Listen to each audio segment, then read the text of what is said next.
Chapitre 1. Nos deux familles. Point de vue d'Alison. Arrête de le fixer, me dit ma meilleure amie Teresa en secouant la tête. J'ai donc détourné mon regard d'Ethan Iverson, qui discutait avec ses amis à la table spécifique dans le coin droit. Mes yeux étaient toujours fixés sur lui, mais il ne pouvait pas me voir. Ethan Iverson est le futur alpha de notre meute de la couronne de lune, et je suis juste une oméga ordinaire. J'étais assise à la cantine de notre école en compagnie de Teresa. C'était notre pause. Nous sommes donc venus à la cantine pour papoter. J'ai soupiré et tourné la tête vers Teresa, puis je lui ai dit « Je regardais juste… Ouais, tu regardais autour de toi et tes yeux sont soudainement tombés sur lui », me répondit Teresa étant riant. J'ai souri et ensuite détourné le regard. Teresa est ma meilleure amie. Elle savait pratiquement tout de moi. « Tu es la fille du bêta de cette meute. Il ne peut pas te décevoir », m'a-t-elle dit. J'ai secoué la tête puis répondu « Non, j'aimerais qu'il me voie comme une fille ordinaire, pas comme la fille du bêta de son père. »« Tu es belle, il t'aimera en retour, c'est certain, sinon je lui briserai le cou. »« Chut, il va t'entendre », ai-je dit en mettant ma main sur la bouche de Teresa afin de la faire taire. Il était temps que notre prochain cours commence. Nous nous sommes donc dirigés vers la salle de classe. C'est un cours de promotion de marque. Le plus important est que c'était l'un des rares cours où les élèves de dernière année et de première année pouvaient rester ensemble. J'attendais dehors avec Teresa lorsque j'ai vu Ethan se diriger vers nous. J'ai poussé un cri étouffé et j'ai attendu que nous entrions ensemble, sans savoir si nous pourrions nous asseoir ensemble ou pas. J'étais prête à entrer dans la salle de classe lorsque j'ai senti une poussée sur mon côté droit et j'ai heurté Ethan peu vouloir.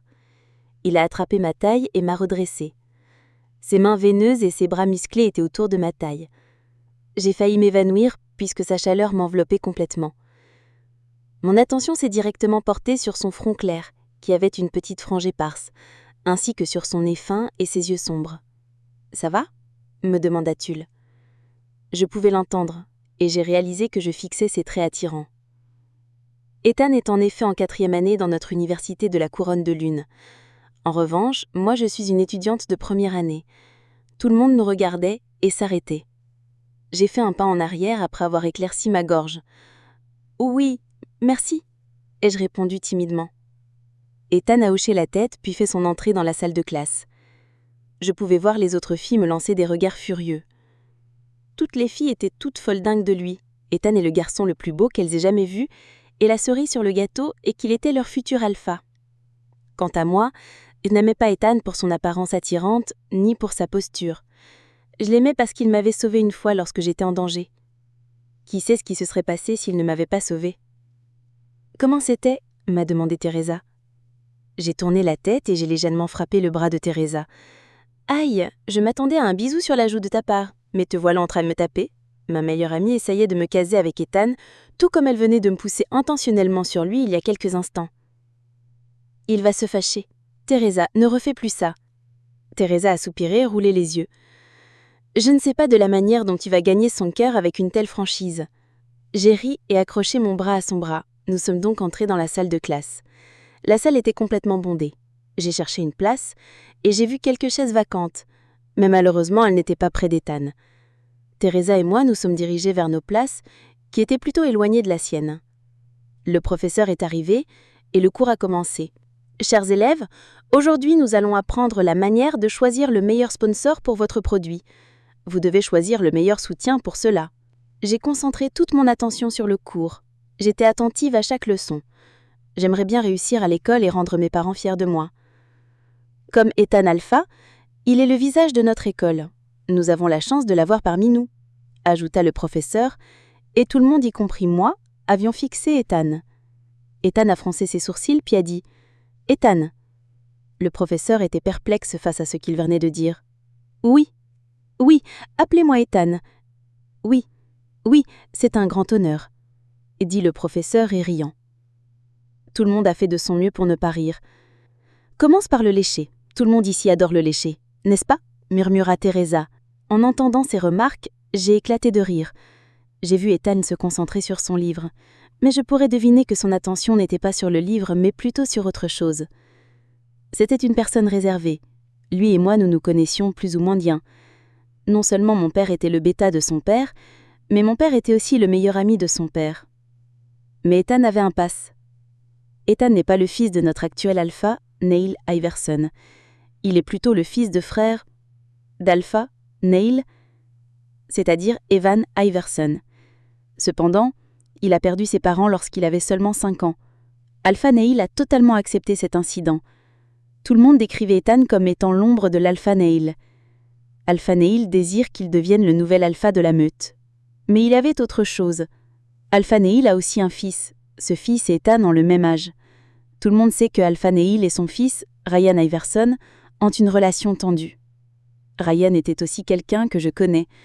Je n'ai plus vu depuis que j'avais 11 ans.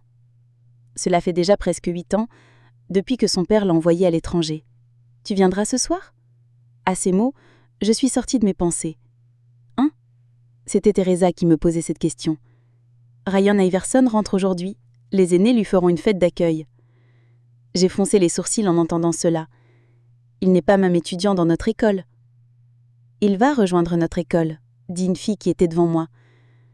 Nous avons remarqué que 4 combattants de la meute venaient voir le doyen aujourd'hui, et un professeur avait dit à nos garçons que Ryan serait notre nouvel étudiant transféré.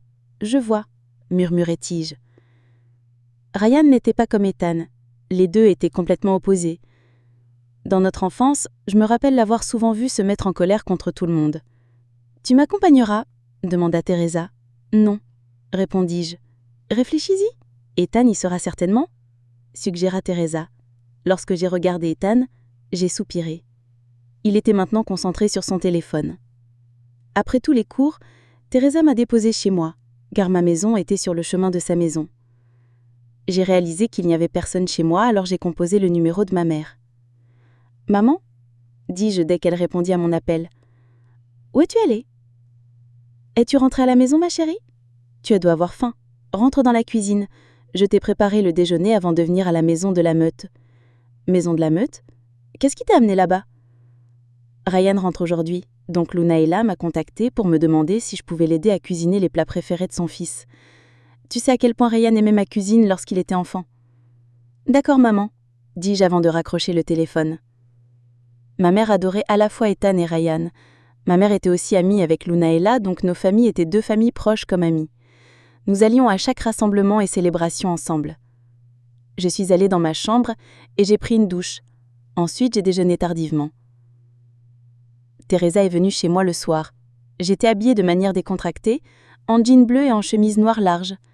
Mes cheveux étaient tirés en arrière dans une queue de cheval haute. Je ne voulais pas attirer l'attention de quiconque sur moi.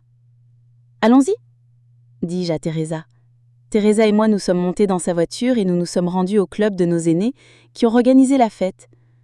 Nous sommes entrés dans le club. Mon attention a été attirée par la fumée et la forte musique. Je n'avais jamais été dans un club avant, donc c'était une nouvelle expérience pour moi. « Allons prendre quelques verres » dit Teresa en me tirant avec elle. J'ai remarqué que pratiquement tous les élèves populaires de notre école étaient présents à cette fête. Soudain, j'ai remarqué Ethan en train de discuter avec quelqu'un. « J'arrive tout de suite » dis-je à Teresa, puis me diriger vers Ethan. Nous n'étions pas des étrangers, nous étions des amis de la famille. Je me suis donc approchée de lui et je me suis arrêtée derrière lui. « Ethan ?» j'ai appelé. Il se tourna pour me faire face. Je lui souris, mais alors je vois la fille de son ex-petite amie se tenant devant lui. « Oui ?» demanda-t-il. Je ne savais plus quoi lui dire, ni la manière de le saluer. « Salut !» Il se contenta juste de hocher la tête, puis se retourna. Sans répondre. J'ai fait un pas en arrière, mais j'ai entendu la fille dire « Tu la connais ?»« a répondu-t-il, avant d'ajouter « Comme si elle pouvait être, elle n'est pas du tout mon genre. » J'ai entendu sa réponse. Savait-il que je m'intéressais à lui ? Pourquoi pouvait-il dire cela aux autres me concernant ? Je n'étais pas son genre ? Pourquoi ? J'ai serré mes poings. Mes larmes avaient rendu mes yeux brillants. Rien n'était plus clairement visible pour moi. Je voyais une brume. J'ai fait donc quelques pas en arrière. En faisant ces quelques pas en arrière, mon dos fut soudainement écrasé contre une poste solide. Je me suis retournée immédiatement, mais je ne pouvais pas clair-voir, car j'étais en larmes. J'ai cligné des yeux à plusieurs reprises, et ma vision a commencé à s'éclaircir. Je fixai ce moment une paire de yeux noirs. Mon regard a été attiré par les traits de ce face. des cheveux noirs, une mâchoire forte, des sourcils épais et un face clair et propre. Je vois les yeux de cette personne descendre sur mes vêtements avant de revenir sur mon visage. Puis j'ai entendu sa voix des pros à fond glowante et glaciale demander « Qui es-tu »